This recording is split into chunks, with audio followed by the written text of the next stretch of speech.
Hey guys, welcome back to my channel. I am Danielle, aka Stitcherista here on YouTube, and today is a Tuesday, March 29th. So it is the lunch break today for the arbitration. I decided to give myself a break this morning and just try to do things a little bit differently this morning, my normal routine. So, normally when I get up, I right away do my daily chores, and then get in the shower and get ready. And so I'm always scrambling, it seems, to get the shower and getting ready part done. So I decided I was going to do that first because I have little pockets of time through the day, normally a few minutes here, a few minutes there, where I can get laundry done, tea made, all that kind of stuff. So it took me to 10 o'clock when the job started. And so I knew my plan was to do the video during the lunch break. And I had like a 10-minute break before the lunch break started. So I've already eaten my lunch. So I could do this and get this done. So today is going all right. Yesterday after the lunch break, I'm not sure what happens after the lunch break, but the afternoon was difficult, and I was sort of irritated. I try not to get irritated with work because if this job was easy, and I've said this to the team today, if this job was easy, my boss would not need us to work for her. She would be able to do it herself. So I try to think of that we are providing a valuable service, when things are frustrating, like the witness we had right before the lunch break, and he's still on the stand. He just talks so quickly sometimes that it's really hard to understand what he is saying. So that makes our job much more difficult. So last night we had dinner, and I was kind of irritated, and Bill had went and got us Taco Bell for dinner, and he was irritated when he came home. So we didn't really have like a great rest of the night. By the time he got back, we had about an hour together. And then when I was downstairs putting away like my blanket and stuff and straightening up like our living area, the living room, before I went and tucked him into bed, I hear something crash and I hear him cussing. He managed to, and I don't know how he did this because when I came upstairs, I didn't ask him. He managed to spill his entire big giant glass of tea. We get those souvenir cups from Mission Barbecue. He managed to spill that over the whole bathroom. And when I say the whole bathroom, like we have extra toilet paper rolls that are in the like a holder on the side of the toilet. I had to throw all those away. They were all literally doused with iced tea. And I see him on his hands and knees. He's wiping the floor and everything with towels, and he's cussing, and he's not happy. And I don't know about you, but I'm the kind of person, especially with Bill, whatever energy he's giving off, I like absorb it. Do you know what I mean? So it was not a good end to the evening. It really wasn't. So I was going to stitch last night, and then I was just not in the mindset to. So kissed him goodnight. And I said to myself, I'm just going to go downstairs. Yesterday morning, I want to say, I discovered a new to me YouTuber. Her name is Honeyjubu. That at least is her YouTube handle. She is Korean, and I feel like she lives in Korea. I don't quite know because I haven't really looked back on her channel to watch from the very beginning. But she does videos about cooking and cleaning. She doesn't speak, and you don't ever see her face. You see what she's doing. So the sounds in the video are cooking sounds, cleaning sounds. She has a cute little dog. I feel like they live in an apartment and not a house. But everything is just zen and calm. And so she fills her day. She is a diligent, hard worker. She fills her day with cooking and cleaning for her family. And she seems to really enjoy it. Watching her videos, first of all, it's sort of ASMR, right? But it is such a calming thing. I went downstairs after last night and put on one of her videos as I was changing into my pajamas, and I instantly felt myself calm down and my blood pressure like lower. I think that's an amazing thing when a video can do that. So I will link her channel down below. It just popped up in my feed. Maybe that was a gift from God, right? The things she recycles for plants and things like that, and her little dog Lucy is the cutest thing. I envy someone who can be content with living their life like that, because I hate cooking and cleaning. I don't know. It is just, but her presence is so calming. And so when she has said something in Korean, it comes up on the screen in English. So, because she will explain some things, but like I said, it's no sound. She is putting captions in it herself, if that makes sense. So I watched that, and I was in bed sort of early, by 10 o'clock, and then got up this morning and all of that. So yeah, I did no stitching last night. I'm hoping to do some stitching tonight. My aim is to do some stitching tonight. But what I did do yesterday is I decided yesterday during the lunch break that, you know, I have a retreat coming up the end of April, like the third week of April, April 22nd. And I have a new suitcase that I'm going to be using because I normally take this big giant monstrosity, and I need to make it simpler. I really do. So this suitcase, and I talked about it a while ago. I forget what the bag is called. Something like that, where it has compartments in it and you can literally just hold it and put it on your shoulder. So I need to try to fit everything in that bag. But I also decided that I wanted to make my stitching simpler. So I said, okay, I don't care what I'm working on here at the house. I don't want to bring any stands. I know I was going to bring my Velky Pataki. That was the whole point for this retreat. I just don't feel like it. I don't feel like packing an entire stitching bag. I decided I wanted to do something on perforated paper, something that I can fit in a project envelope and just take with me. And that's one color. Yeah, I'm really looking for like simplicity here. So I looked through my patterns and I decided I'm going to stitch Luminous Fiber Arts Gathering Snowflakes by Misty Purcell. I don't care that it's going to be April and springtime and this is a winter piece. I don't give a shit about that. I will stitch Halloween all the live long year if I want to. I love the blues and the snowman in this pattern. So this is a button.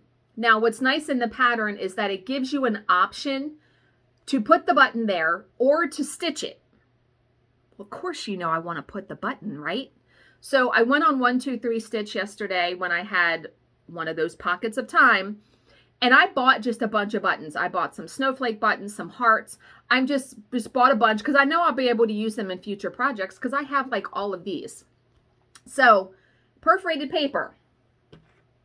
I decided I'm going to stitch it on. This is ecru. And here is the needle minder I'm going to use. A snowflake, how fitting, right? But the color they call for is, what's the color? Belle Soie, Classic Colorworks Belle Soie in Merblue. Or you can use DMC 930. Well, I wanted a variegated thread, and you know I have all of the DMC color variations. So I literally opened, because I have them all on the top of my DMC vintage chest. So I opened it up, and the first one I pulled out was this. This is 4025, a beautiful tealy blue.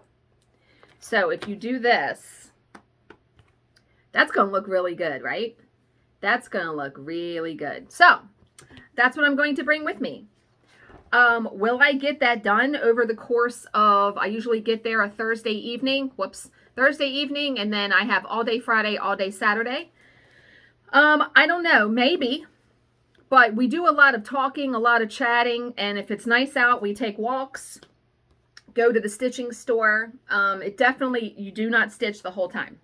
And most of the time I'm either talking to Margot, asking her what she's doing, helping somebody with a fabric color, you know, and then we do like tadas and stuff in the evening. So where you show your finished projects. And I'm even debating on, I was going to bring a finished project to show. I'll see if it'll fit in my suitcase. That's what I'm going to be basing it on. Yeah. So that's my plan for that. I'm very excited about that because I can fit that like in a project envelope and not have all the accoutrement and all the hoopla.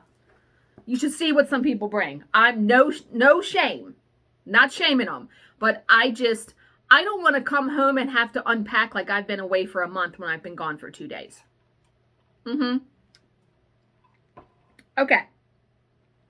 Purchases, 0. I actually have a little outline that this is what I'm going to be saying for each video.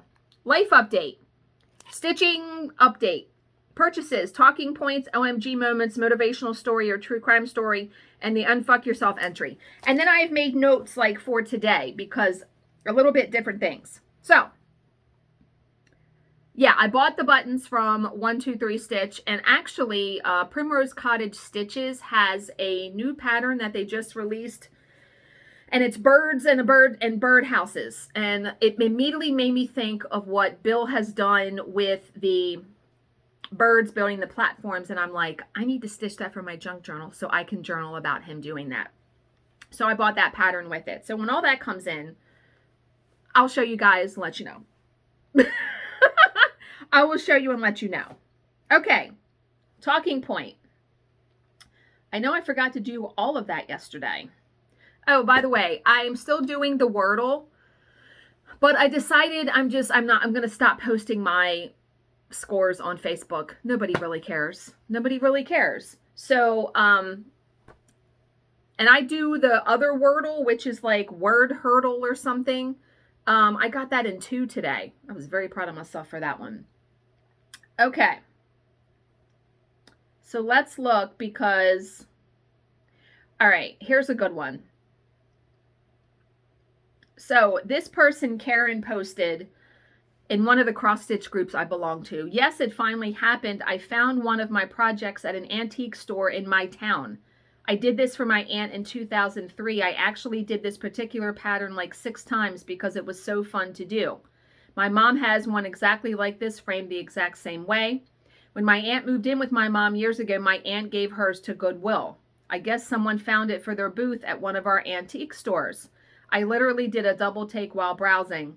Then I had to have a conversation with my mom, right? And she said, I hope someone buys it. And immediately I thought to myself, why didn't you buy it? I feel like, I mean, she did it in 2003, so that's 19 years ago. I think I would have bought it if I would have seen it. So here is the piece.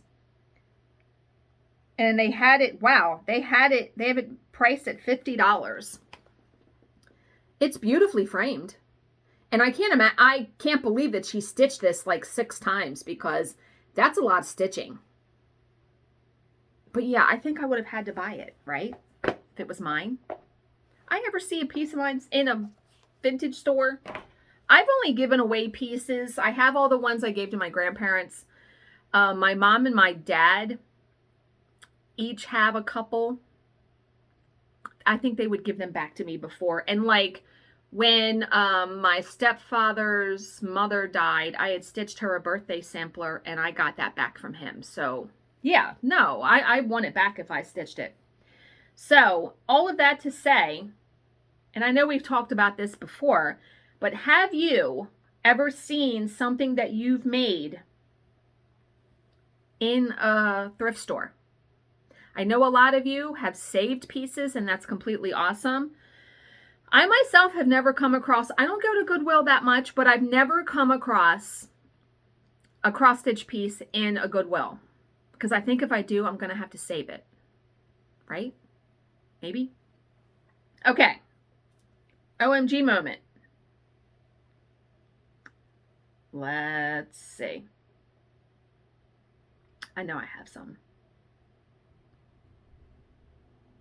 Okay, someone stitched in the Long Dog Samplers group. This is by Kelly Woods. She finished Forbidden Fruit 1/1 on 25 count Ivory Lugana using DMC 310. She did a few tweaks to it. Holy hell. I love Long Dog Samplers. They have some beautiful stuff. I mean, what? And then I like how she did the apple in red. Look at that. So there's like that little pop of red right there. Gorgeous. And I mean, she did it 1/1. So kudos to you for doing that. And then someone stitched Long Dog Samplers Pandemic. This is by Melissa. Stunning. There is a woman at the retreat, Lynn, that is stitching the Pandemic also. Whoops, you just saw a notification on my iPad. Isn't that gorgeous, though? It's like a variegated thread. I'm not sure which one she used, but stunning.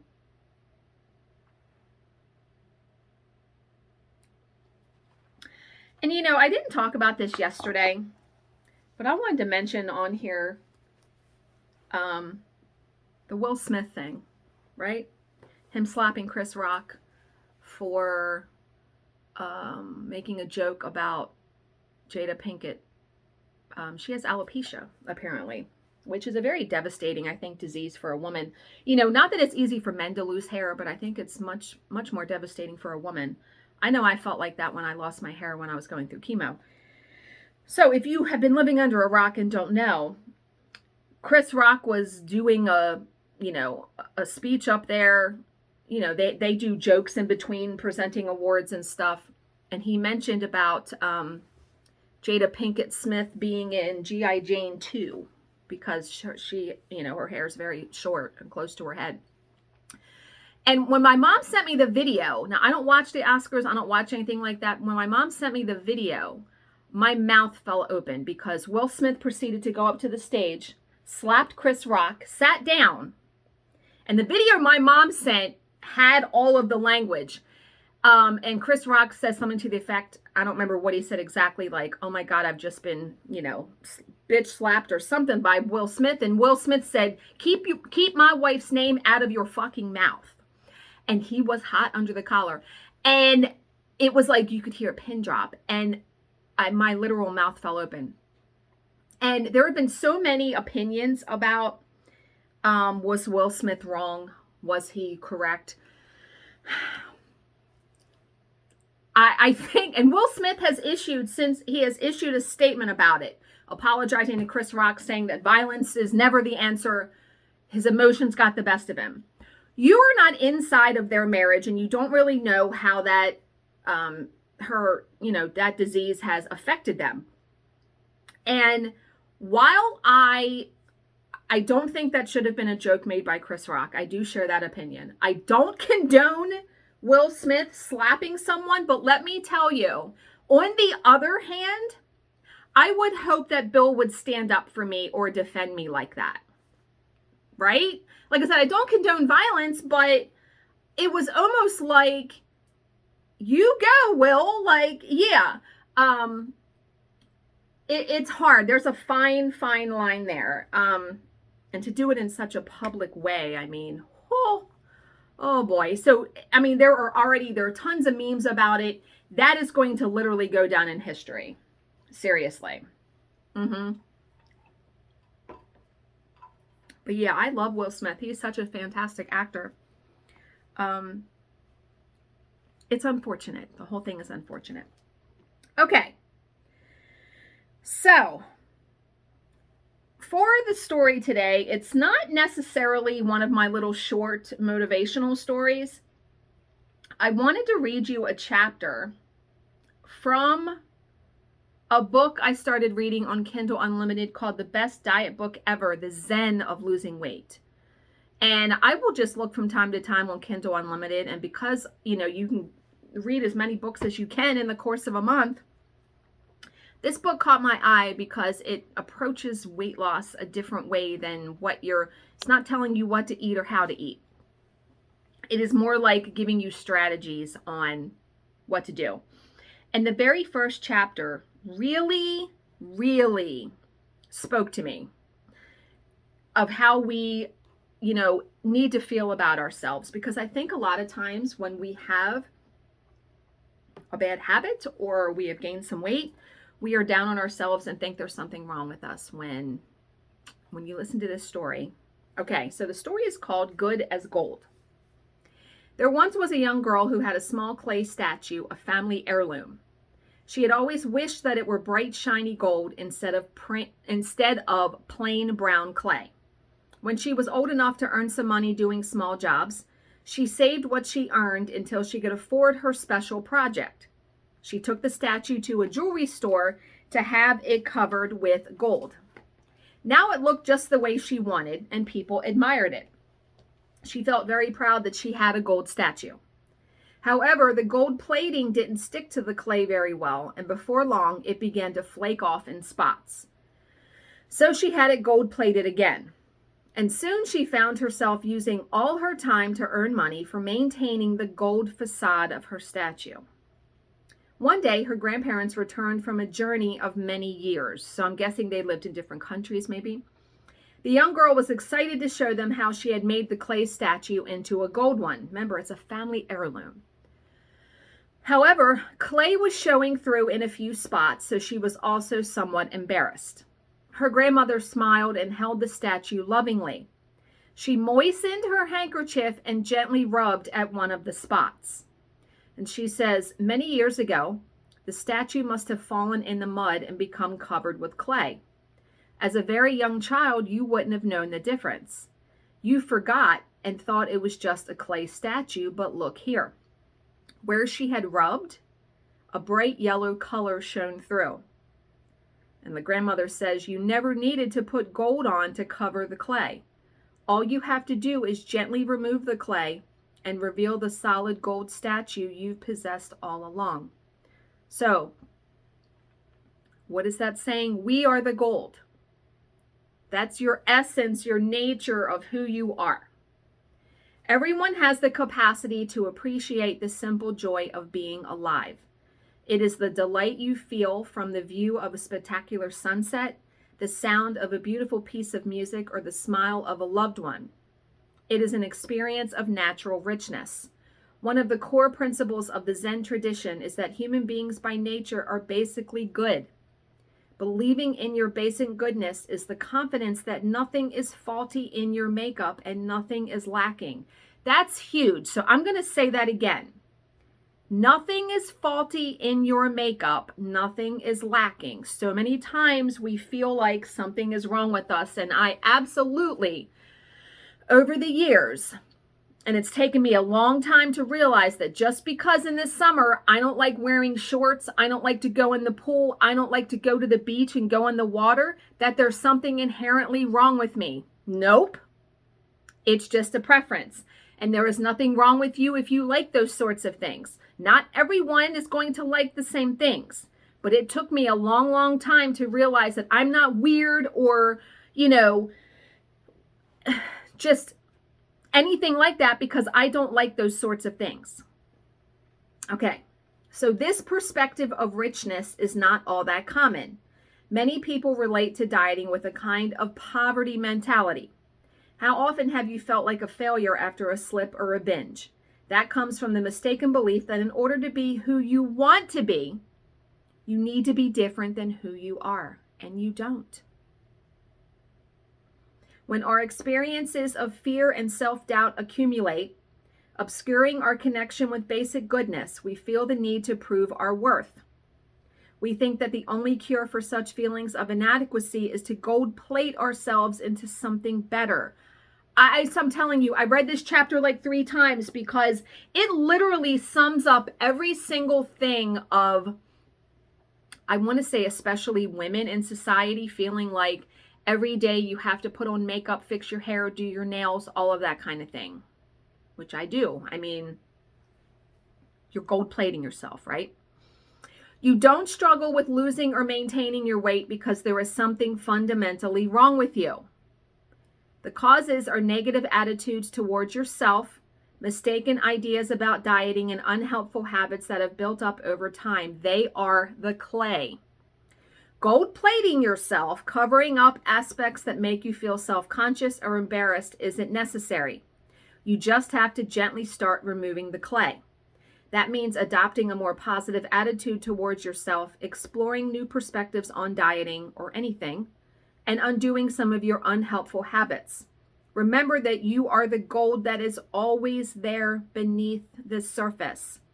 When you exchange your poverty mentality for a richness mentality, having a bad day won't undermine your self-worth. Even in the midst of struggle or discouragement, there can be a joyful moment that connects you to the heart of goodness, like rays of the sun breaking through dark clouds. Appreciating those moments can transform your outlook, like me watching Honeyjubu's channel, I'm telling you.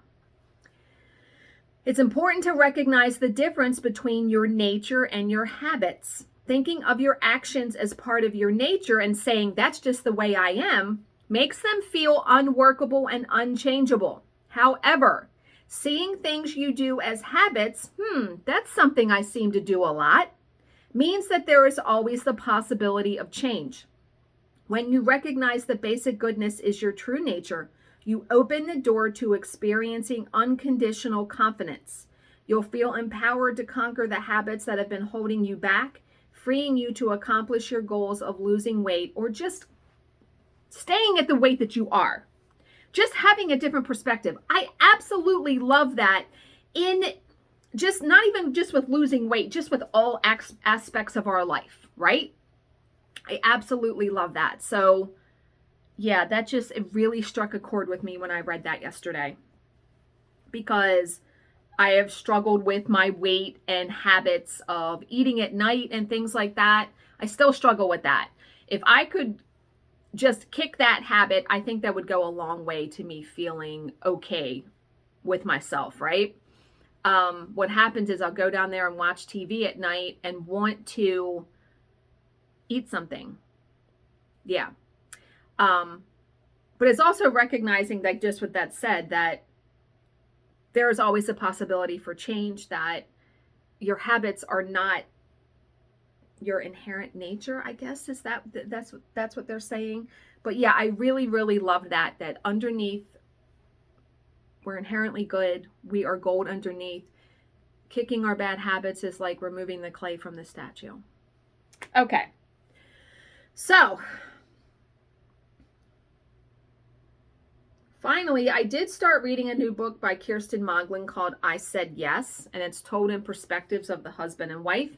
Something horrific, some murder happens, and we slowly get to the part where the murder happens. I'm on page 29 of 217. So I started reading that this morning, really enjoying that. All right, so how are we going to continue to unfuck ourselves in 2022?